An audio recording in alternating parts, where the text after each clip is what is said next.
8.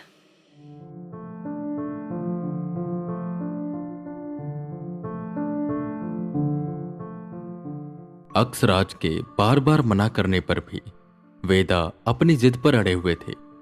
अक्सराज बार बार कह रहा था कि वो उस एंटिटी से ना मिलने जाए, वह एंटिटी जो मैकुलस को पकड़ने रोज यहां पर आती है और उसका समय 11:30 से 12 के बीच का होता है। पर वेदा अपने मन में ये ठान चुके थे कि वो उस एंटिटी से मिलेंगे और उसे सब कुछ बताएंगे और उसकी मदद करेंगे उस क्रिमिनल मैकुलस को पकड़ने में। पर क्या जैसा वेदा सोच रहे थे ऐसा हो पाएगा? यह सवाल अक्सराज बार बार सोच रहा था और यही सवाल वेदा के मन में भी घूम रहा था। खैर, इंतजार करते करते रात हो गई और वेदा बैकयार्ड में बैठे बस उस जंगल की ओर देख रहे थे जहां से उन्हें नेगेटिव पावर सेंस होने लग गई थी। गेट अभी खुला भी नहीं था, पर वो डिवाइन पावर का ऑरा इतना ज्यादा स्ट्रांग था कि वो उसकी नेगेटिव पावर फील कर पा रहे थे। खैर, वेदा खड़े हुए ऐस उन्हें पता था कि उन्हें जंगल में जल्दी जाना चाहिए क्योंकि वहां पर बहुत सी चीजों का उन्हें सामना करना पड़ेगा, तो उन्हें वक्त लगेगा। जैसे ही वेदा ने जंगल की ओर कदम बढ़ाए कि अक्सराज ने दोबारा से कहा, वेदांत, अभी भी समय है, सोच लो। मैं तुम्हें बार बार समझा रहा हूं, अपनी जान जोखिम में मत डालो। जिससे तुम मिलने जा रही हो वो कोई सामान्य आत्मा, रूह या दैत्य नहीं, बल्कि इन सबसे ऊपर है। वो एक डिवाइन एंटिटी है। अभी भी तुम्हारे पास मौका है, वापस हो जाओ और चले जाओ यहां से। पर वेदा मन में ठान चुके थे और जो ठान चुके थे उस पर वो अमल भी करने वाले थे। वेदा ने अपने कदम नहीं रोके, वो सीधा जंगल की ओर जाने लगे।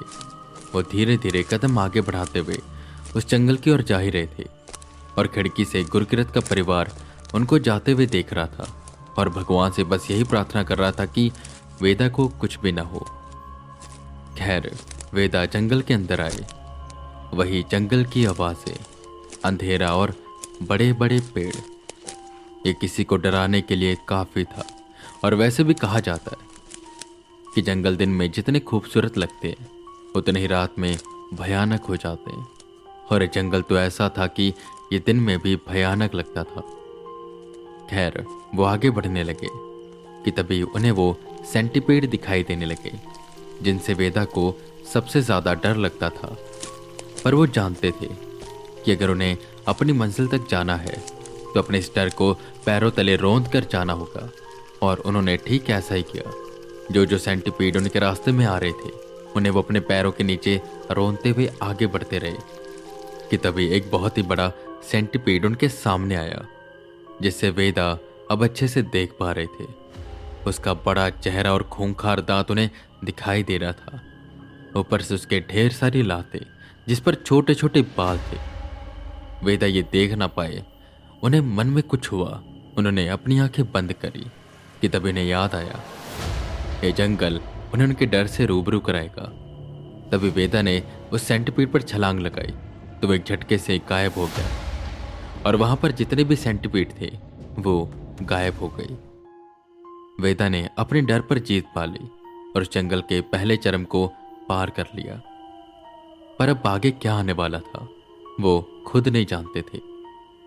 वो धीरे धीरे जंगल के अंदर जाते रहे। डर तो हो गया, अब ये मेरा सामना किस चीज से कर पाएंगे? इतना तो मैं जानता हूं कि जंगल मुझे आगे तक जाने नहीं देगा। तो रास्ते में कुछ न कुछ होगा कि उन्हें एक लड़की की हंसी की आवाज सुनाई दी। शायद ये वही बच्ची थी जो उन्हें छुपकर उस रात को देख रही थी कि तभी उन्हें आवाज आती है, भैया। वेदा को यह आवाज जानी पहचानी लग रही थी। अचानक से आसपास का दृश्य बदलने लगा और वो भीमताल के उसी गांव में पहुंच गए जहां पर उनका जन्म हुआ था और जहां उन्होंने अपना अधिकतर बचपन गुजारा था। वो घर, वो गलियां, ठीक उसी तरह का गांव और पीछे वो पहाड़ जहां पर वो दानव रहता था जिसने उनकी बहन को मारा था। भैया, मैं यहां पर हूं। वेदा को यह आवाज आसपास से ही आ रही थी। वेदा ने पलट कर देखा तो उनकी बहन वहीं पर खड़ी थी और बस उन्हें ही देख रही थी। वेदा की आंखों में आंसू आ गए। ये सब एक सपने की तरह लग रहा था। उनकी बहन जिसे वो बहुत प्यार करते थे, उसकी मौत का इल्जाम उनके ऊपर लगा। उन्हें घर से निकाल दिया गया। वो सीधा अपनी बहन की ओर भागे, पर वो उस पहाड़ की ओर जाने लगी जहां से वेदा को फिर से उसी दानव की आवाज आई।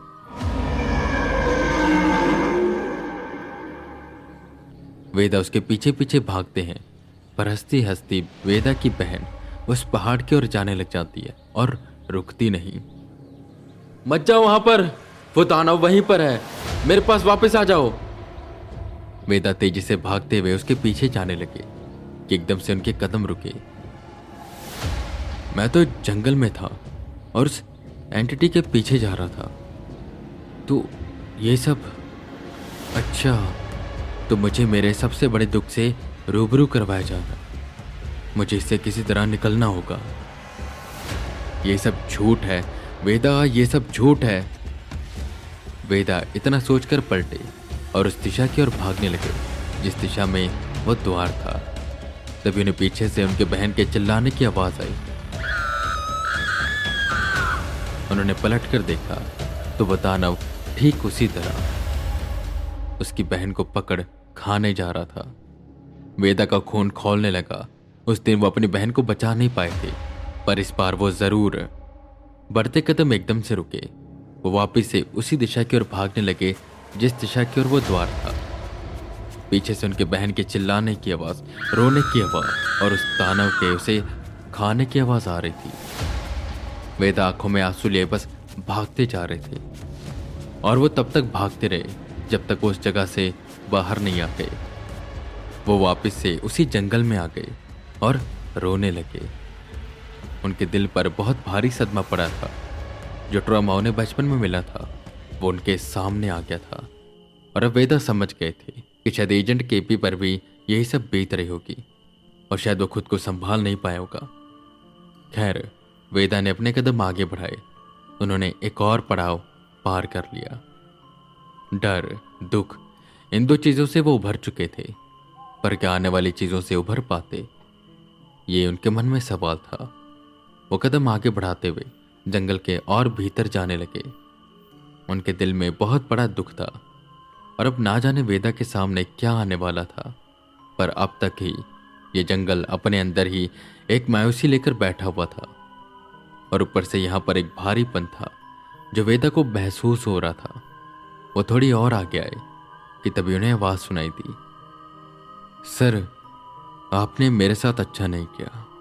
सर, आपने अपने काम के लिए मेरा बलिदान दे दिया। मैं आपको कभी भी माफ नहीं करूंगा। यह आवाज राजन की थी। राजन जो उनका टीममेट हुआ करता था और ये वो पहला शख्स था जो वेदा के साथ काम करने आया था। वेदा, आर्यन और राजन ने काफी केसेस सॉल्व किए थे और ये तिगड़ी बड़ी मशहूर हो गई थी। पर देवा को हराने के वक्त देवा ने राजन का बलिदान दे दिया और उसका सर काट दिया, जिससे वेदा आज तक उभर नहीं पाए। उनके मन में ये गिल्ट हमेशा से था कि उनकी वजह से ही राजन की मौत हुई है। राजन, ये तुम हो? पर तुम यहां पर क्या कर रहे हो? वेदा फिर से माया जाल में फंसे। सर, आपने मेरे साथ अच्छा नहीं किया। आपको ऐसा नहीं करना चाहिए था। आपकी वजह से मैं मारा गया, मेरा सर अलग कर दिया गया और आपको पता है मुझे मुक्ति भी नहीं मिली। सर, मैं भटक रहा हूं यहां वहां और ये सब हुआ है बस आपकी वजह से। आपकी वजह से मैं मारा गया और इसके बदले में आपको लगता नहीं कि आपको खुद को मारना चाहिए? आपको इसकी सजा नहीं मिली है और यह सजा आपको खुद अपने आप को देनी चाहिए। आप तो बहुत बड़े ज्ञानी बनते हो। आप तो सबको ज्ञान देते हो, सबको न्याय देना चाहते हो, इंसानों को बचाना चाहते हो और इसके लिए आपने एक इंसान की जान ले ली। सर, ये बोझ क्या आपके दिल पर है नहीं? क्या आप भूल गए वो सब? आपके पास अभी भी वक्त है अपने इन पापों का पश्चाताप करने के लिए। मैं तो कहता हूं सर, आपको अपनी जान दे देनी चाहिए। आपको खुद को सजा देनी चाहिए और अब बैठे क्या है?